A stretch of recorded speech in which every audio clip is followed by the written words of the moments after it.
Come on, Steve. You can do this. Connecting. It's happening. Hey, Hi, Steve. How are you? I'm well. How you doing, buddy? I was mocking you. I said you don't have an Instagram because you're so old. I am. Even though Well, you're you you're know that. essentially 3 years older than me, but um, I was just mercilessly mocking you. What is the deal? Why don't I'm you many have an more, Instagram? in spirit, I'm many more years older than you, That though. is true. That is true. I'm Yeah. decrepit. You are, look, I feel like we should be rubbing beards. Look at those I things, know. right? Sweet. What is it about a beard and a pandemic that just goes hand in hand? What is it? Just have to do it. Right? It's the equivalent of it's sweatpants for your face. That's fantastic. I feel like even the ladies should do it. Definitely. Well, Nancy has grown a formidable beard. Wow, I'll bet. Holly has too. She can't grow one, but she has a fake beard. She got a fake Hasidic beard she wears around the house Oh, just to that's nice. just to fit in. Yeah, yeah.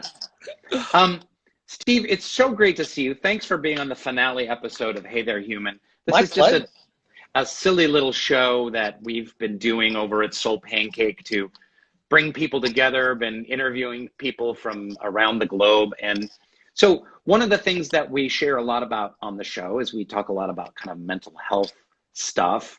And we're talking a lot about mental health tools and tips during these really trying times.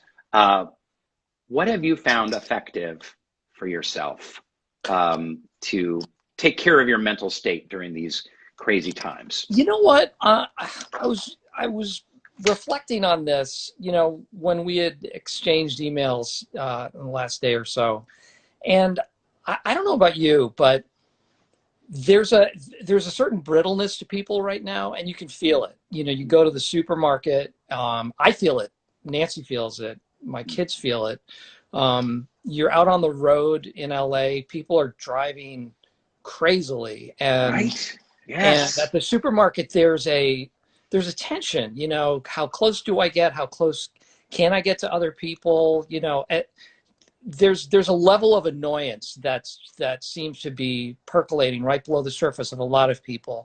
And one of the things that we've tried to be cognizant of is exactly what you were talking about before, is just forgiving people for that, Mm, accepting that it's hard for everyone, and rather than exacerbate that feeling of tension and I guess brittleness is a word I keep coming back to, because mhm. it's not like any of these are necessarily bad people, but there's a lot of anxiety right now. But not to feed into it, I guess, is my point. Mm. Not to brace yourself, but to open yourself to it, to forgive, to allow it to happen, to be accepting of someone else's tension, Yeah. and to let it go, and Yeah. to try to counteract it with kindness, I guess.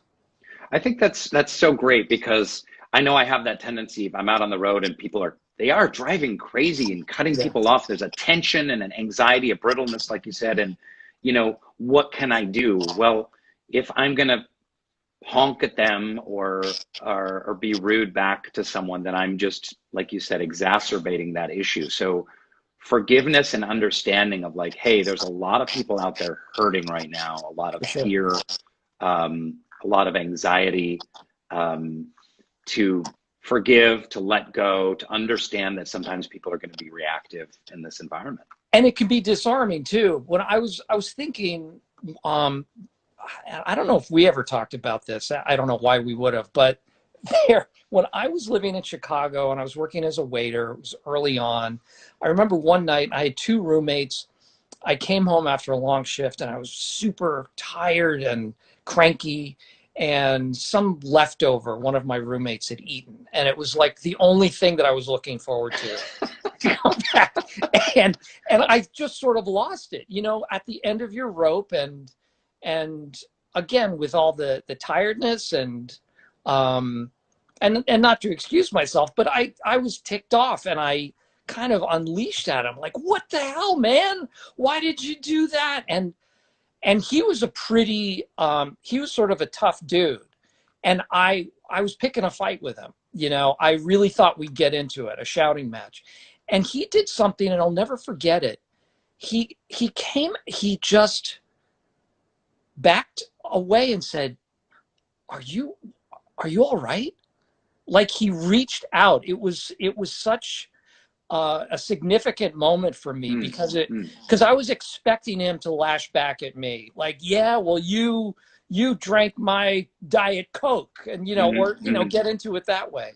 And what I felt in that moment, and it completely disarmed me, and I did, and there was a lot going on in my life. There was a lot of tension. There were a lot of other factors besides just being tired or having a long shift or being hungry.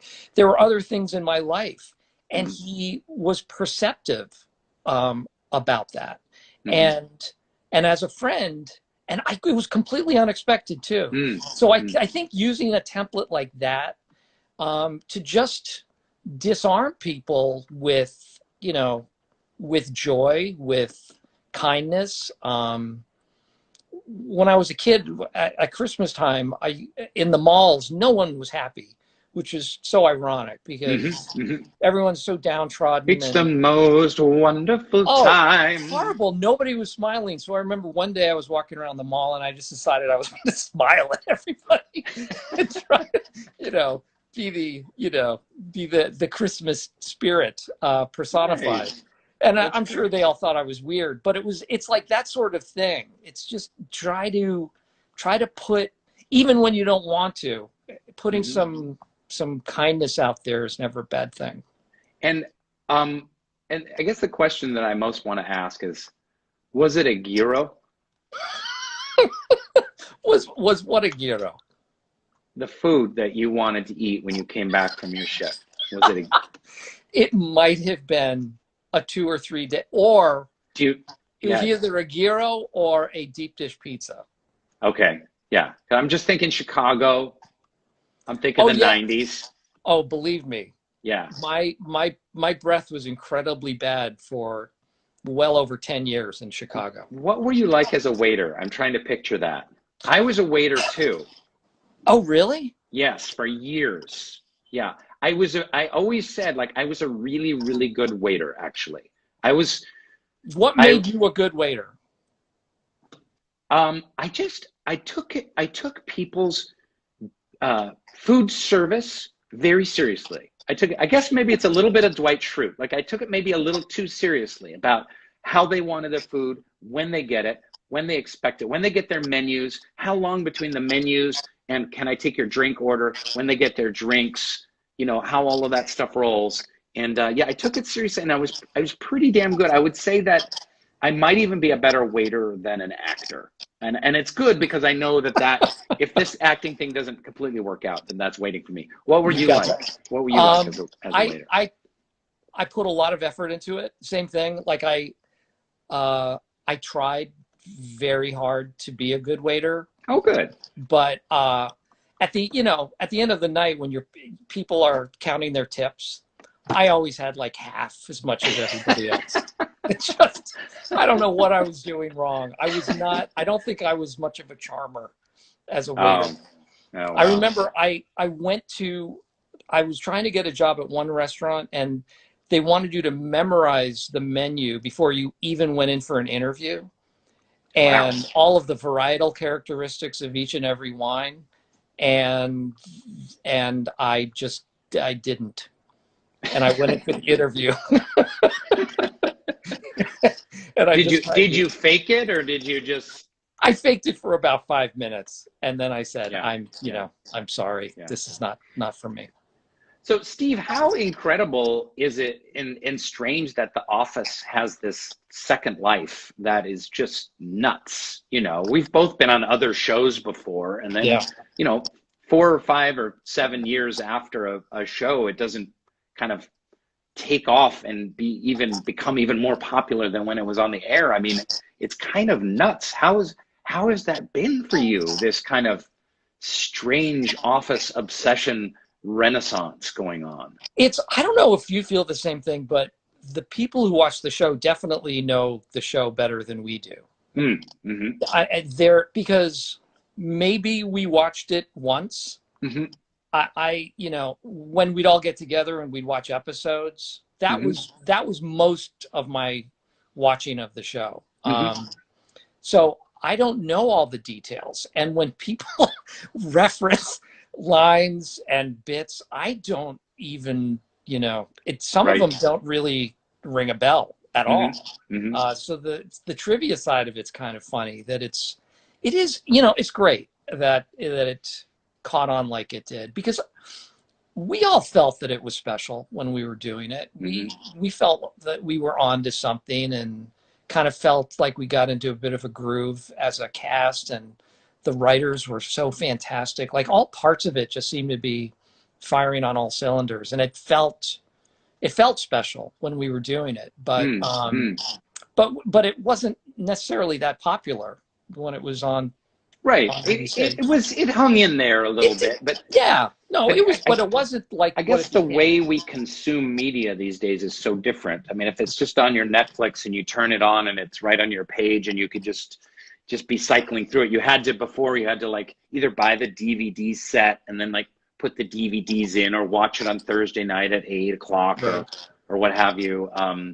But you know, one thing that's been really gratifying for me is like, during this really dark time, I mean, I've heard from so many people that they've really appreciated having The Office there, that it has a warmth and humanity to it, a kind of a family feel that makes it a special thing, and that it's helped them during this time. So, and even helped their mental health. You know, we've learned more, as we've talked about mental health on the show, like The Office being a part of mental health healing. Well, you know, if you find something, and I think comedy is so subjective, and The Office isn't going to be everybody's cup of tea for sure, but if you find something that makes you laugh, it is therapeutic. It just is. And I've said before, when something really makes me laugh hard, there's no better feeling in my book than that pure joy of finding something funny. And again, you know, it might not be for everybody, but the fact that some people, and certainly more than we could have ever imagined, have become fans of it and have immersed themselves in it in a way is really, it's gratifying. It's I don't know. I think it's something we should all be proud of. It's nice. Yeah, that's great. And before I let you go, what do you have any hope for the future that you can share? Is there any good coming out of all of this kind of division and chaos, both in the political world, but also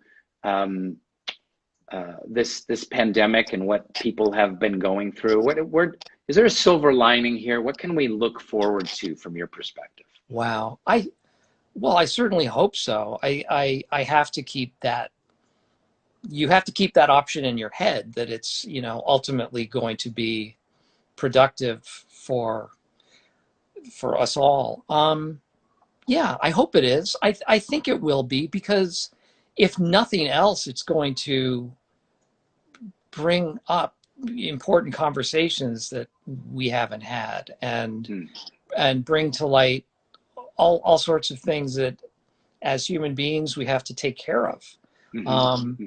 So just, and I'm certainly not the first person to say these sort of things, but just having those conversations at least begin is definitely a good thing. We can't just continue to ignore things that shouldn't be ignored. Yeah, and it's a perspective shift, isn't it? That oh wow, we're in this global lockdown and pandemic, and it took us out of our kind of business as usual mode, going like, you know, what's really going on in the world, and hopefully, and I think too for the younger generation, I know maybe for my son, for your kids, and you know, kids in their 20s, like seeing like there's some big issues that need a lot of work in front of us as a species, and maybe this pandemic allowed us to see those things more clearly. It's who we are going. It's like we're deciding who we're going to be uh, as human beings. Really, I've always thought of like you go to college and that's where you determine who you're going to be as an adult. You get to kind of start to. You're still in school, but you're also living your life. You're away from home, and you start to build that side of who you're going to be for the rest of your life. And it's a real turning point, I think, for a lot of kids. And I think I think this is sort of a macrocosm of that it's a chance for everyone to kind of really dig deep and think about who as individuals we are going to be in the global perspective. Yeah, that's so well said. That's exactly right. I agree 100%. Steve, I love you like a brother, and thank you. I love you too, buddy. It's so good to see you. It's great seeing you, your face. Give my love to your family. And I was thinking everyone's talking about office reunion, and I just had a thought. What if we did an office reunion, but I played Michael and you played Dwight? I could never. I think you would do a great Michael Scott. I don't think I could ever even get close to your Dwight Schrute. Oh, I know you could. I don't know. Seriously, you're pretty good at the acting thing. Pretty good at like the comedic characters kind of. It was a very singular thing you created, so I don't. Anyway. It was weird. It was there weird. There is no Schrute, but your Schrute. Oh, God bless you. Thank you, Steve. Thanks for coming by. Hey there, human. Pleasure. Good to see you. You're the best. So long. Too. Bye. All right. The great Stephen S. Carell. Actually, I don't know what his middle name is.